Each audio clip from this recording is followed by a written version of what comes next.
10 minor character deaths that changed Star Wars forever. Were it not for these sacrifices, murders, and other deaths, Star Wars would look very different. Number 10.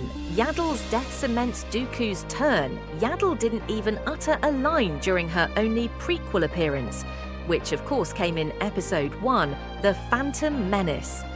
One of the only other members of Yoda's race then mysteriously vanished from the Skywalker saga by the time of Episode 2, Attack of the Clones, leaving many to wonder what exactly happened to her in the new canon. In Legends, she sacrificed herself to save the city of Natan before being replaced on the council by Shaak Ti. Things were thankfully cleared up in the new canon during the Tales of the Jedi animated series. Here, Yaddle, voiced here by Bryce Dallas Howard, not only confirmed that not every one of her species chats like Yoda, but that she also played a vital part in the fall of a certain Jedi Master by the name of Dooku. After stepping down from the Council following the Battle of Naboo, Yaddle would eventually discover that Dooku was working with Darth Sidious on Coruscant. She'd then offer Dooku a chance to make up for his actions by bringing his new master to justice. But it was too late. Yaddle would ultimately be killed by Qui-Gon Jinn's former master, a death which cemented the still somewhat conflicted soul's turn to the dark side, and we all know what happened next. Now sure, had Dooku taken Yaddle's offer here instead of murdering her, there's every chance Palpatine would have just killed both of them and turned his attention to a new apprentice. But the years that followed this fateful interaction would have certainly looked entirely different without Dooku leading the Separatists or walking on the dark side. Number 9. Paige Tico's sacrifice allows the Resistance to escape D'Qar. Easily the most memorable deaths that went down during Episode 8. The Last Jedi belonged to a sliced-in-half Supreme Leader Snoke and a Luke Skywalker who'd just used all of his remaining strength to project himself across the galaxy. But there was another death, which was perhaps just as impactful as the end of Skywalker and Snoke. Giving her life during the opening moments of this middle sequel, Paige Tico's brave actions as the Resistance attempted to evacuate D'Qar and get away from the First Order proved that even the smallest characters could change this galaxy forever. After being knocked out in the middle of the space battle, Paige eventually came to and chose to use what energy she had left to set off the bombs and blow up a dreadnought as her ship fell into the flames. It was this heroic final act that gave the Resistance the opening to successfully flee from the enemy, for a bit anyway. Obviously, the First Order would end up catching up to the Resistance due to their hyperspace tracking technology. But had Rose Tico's sister not paid the ultimate price here, there wouldn't have been a Resistance to chase at all. Number 8. Shaak Ti's deleted scenes, death could have changed Starkiller's future. Now, this is an interesting one, because this is a case of not one, but two deaths of a character resulting in one hell of a change to Star Wars history. Within the Legends continuity, it's revealed that Jedi Master Shaak Ti not only survived Order 66, but that she also went on to train Padawan Maris Brood and some Force-sensitive natives on Felucia. Then, during Star Wars, The Force Unleashed, a 2008 video game developed by LucasArts, Ti eventually collides with Darth Vader's apprentice, Starkiller, with the one-time Jedi Council member attempting to guide the dark side Force wielder down a different path.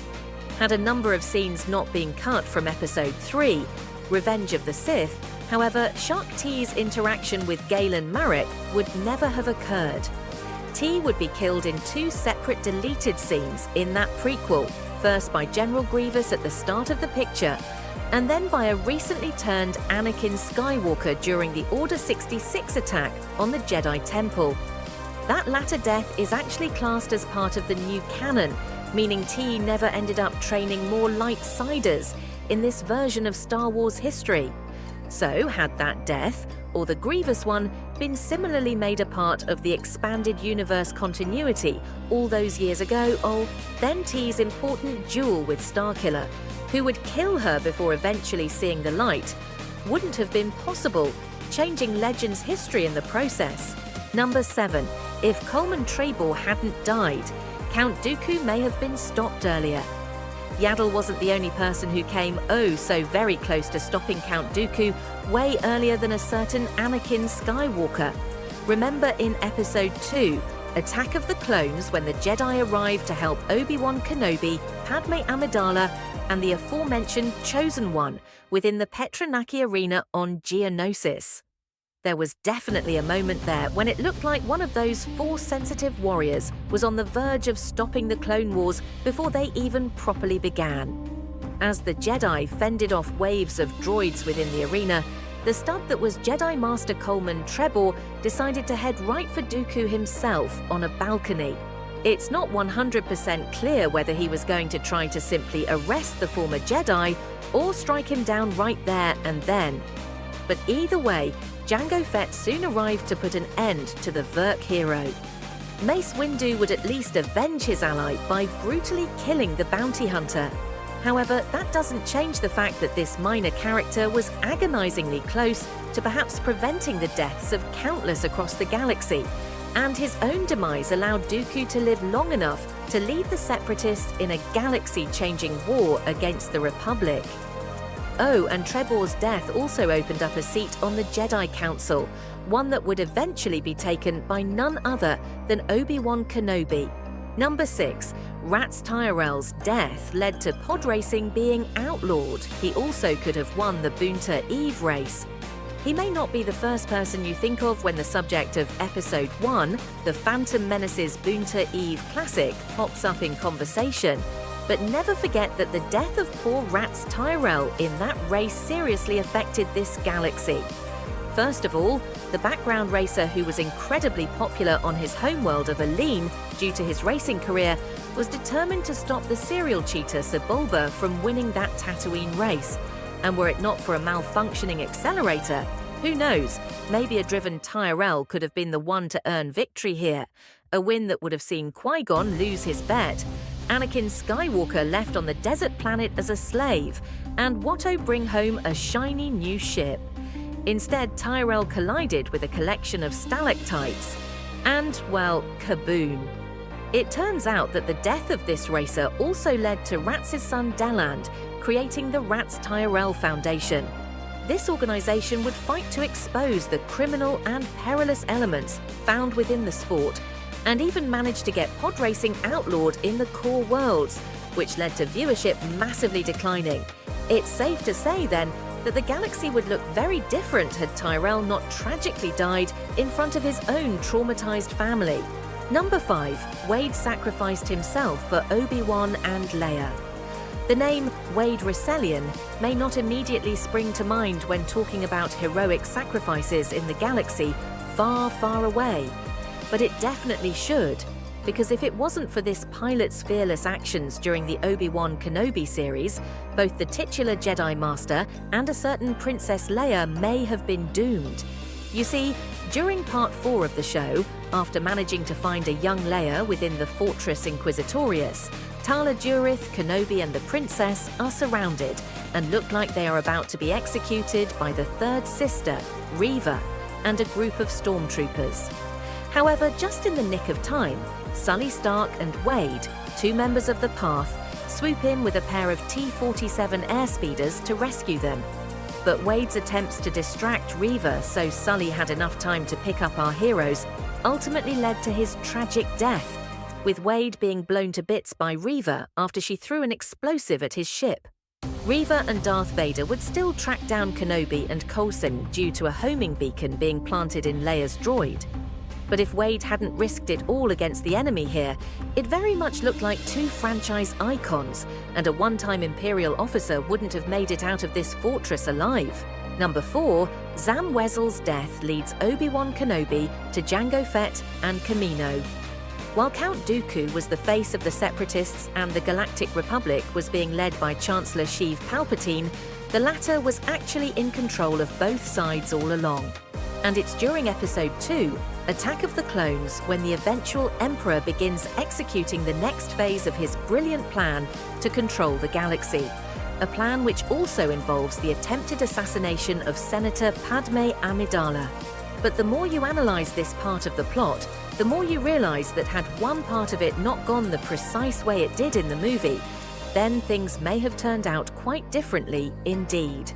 After failing once again to kill Amidala on Coruscant, bounty hunter Zam Wesell is herself hunted down by Anakin Skywalker and Obi-Wan Kenobi. She's then suddenly killed by her employer, Jango Fett, before she could rat on him.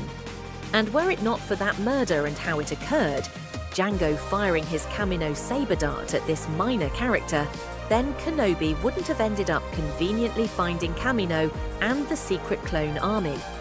This clone army who would eventually fight for the Republic, just as Palps planned.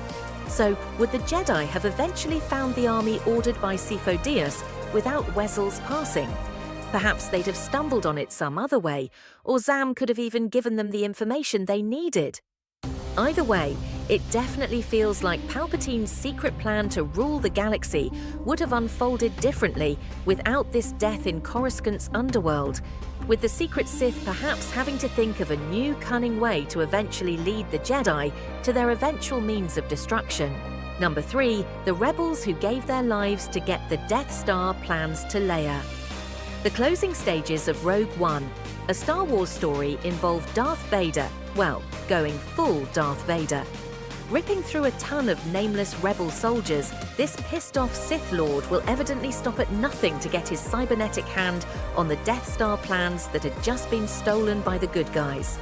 And it was during this properly intense sequence when many a rebel decided to do all they could to prevent the one-time Anakin Skywalker from doing precisely that. If they all just put their hands up, surrendered and handed those all-important blueprints back to the Empire here when faced with this terrifying figure, there goes the Rebel Alliance's hopes of taking out this evil organization.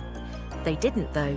This lot bravely blasted their weapons at Vader and were viciously impaled and choked by the cyborg as they desperately passed the plans from rebel to rebel on the Profundity. And their courageous sacrifices would ultimately lead to the destruction of the Empire's big bad superweapon.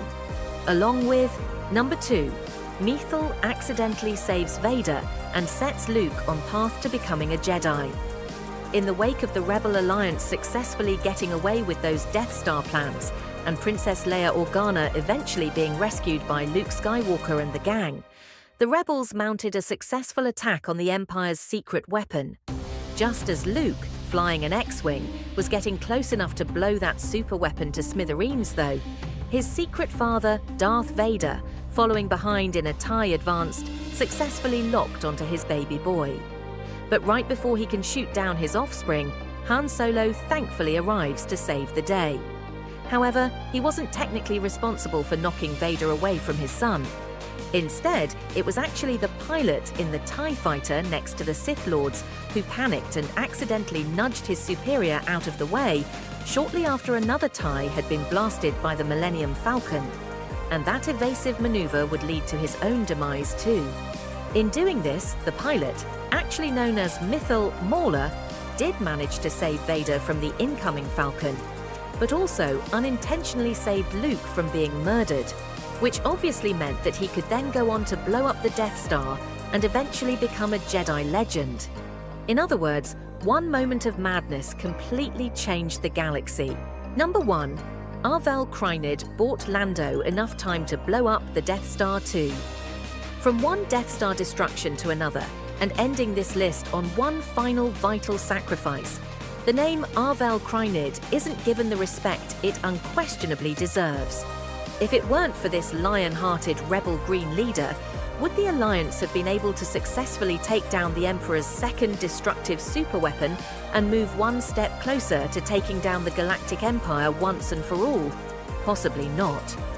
With Lando Calrissian and a few other fighters entering the Death Star too to blow it up from within, Admiral Akbar knew that the rebels outside needed to buy them some time and hold off the rest of the Empire's forces.